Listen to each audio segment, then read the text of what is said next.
So we're back to organic breakfast. Organic, what the hell was that? So we're back to pandemic breakfast or quarantine breakfast. This time I'm going to make buckwheat pancakes. I was yesterday years old when I learned that buckwheat is not actually wheat and doesn't have any gluten in it. And the only reason that that's interesting or that it matters is I made 2 loaves of bread yesterday with buckwheat flour, and I don't know how they're going to rise. One hand trying to get this out of the bag. There we go. Don't have any idea how it's going to rise, but I guess we're going to find out because the oven is preheating. So, but that aside, I thought, well, okay, buckwheat pancakes are a thing. So I had this cast iron griddle that I don't get to use very often. So I'm heating it up, and I'm going to make buckwheat pancakes. We'll see how they turn out. I'm a little worried about this batter. It's a little thin, but you know, whatever. What's the worst that can happen? Ooh, I made a mess.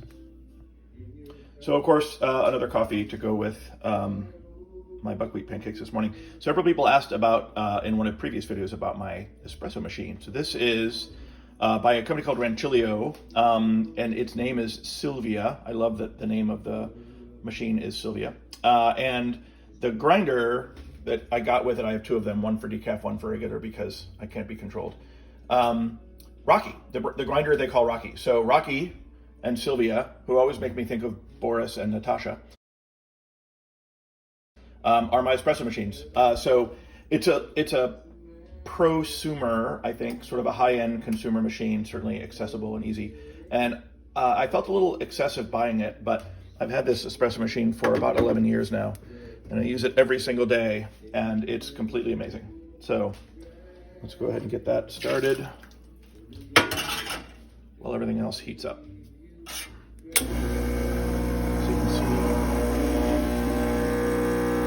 Good one. So this is decaf, mostly decaf. There's a little tiny bit of regular. I can see a reflection of myself. So depending on the kind of shot I'm doing, I let it run for about 20 to 25 seconds. And I usually sort of bake it. I also sometimes just watch and see how it's coming out to see what I'm going to get. And this will be an Americano, which is mostly what I drink in the morning. That is enough. All right, so now we take it over here and we fill with hot water. The steam wand doesn't often get used for steaming milk because I don't drink a lot of milk espresso drinks, but whenever I have somebody over who wants a latte, I always do that. So, and that's enough of that. And there it is, an Americano. Ready for breakfast. I almost spilled it. All right, these one of these pancakes is going to be weirdly shaped. That first one, they're bubbling up pretty well, but I think this batter might be a little thin. I might add a little more buckwheat flour to it, but they're looking okay. So they're certainly going to get eaten. All right, flipping pancake number 1 went well. Obviously, it's a little hotter here on the front of the burner than it is the other ones because the other ones are taking longer. But pancake number 1 looking pretty good. So clearly we have uneven heating going on here, since I have pancake number 1, which is kind of done, so I put it on the back. And then pancakes number 2 and 3, which are definitely getting there, but they're a little uneven. You can sort of see this middle section maybe where there isn't a burner. Logically, that would make sense, is taking a little longer. But I will show you my flip here momentarily. I told you I would show you the flip and I didn't, but you see that I had a failure.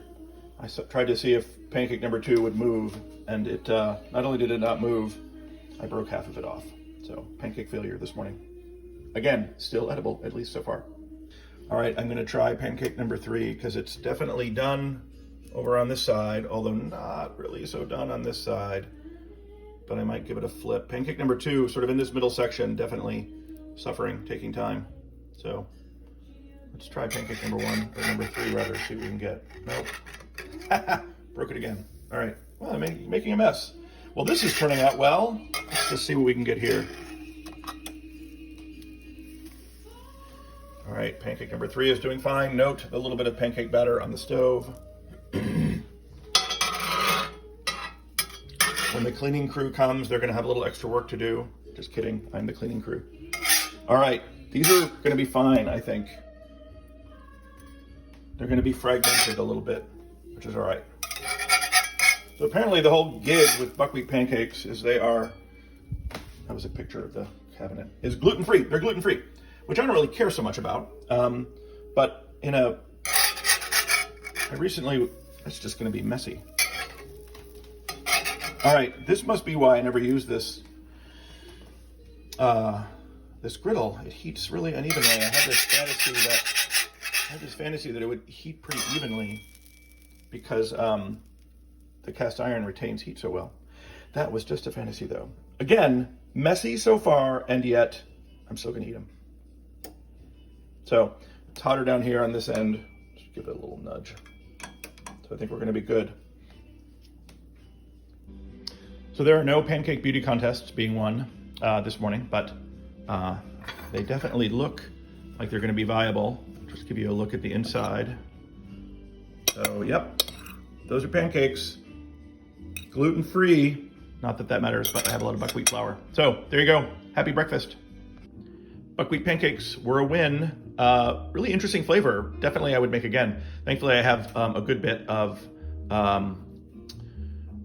batter left over. So I might have some later on for lunch, or might have some for breakfast tomorrow. For those of you wondering how the buckwheat bread turned out, the answer is very flat and very dense, although tasty. So overall, not a success, but at least I learned something. So that was buckwheat pancake breakfast. I hope all of you are having a great Sunday, or whatever day it is when you see this. Yeah, happy quarantine.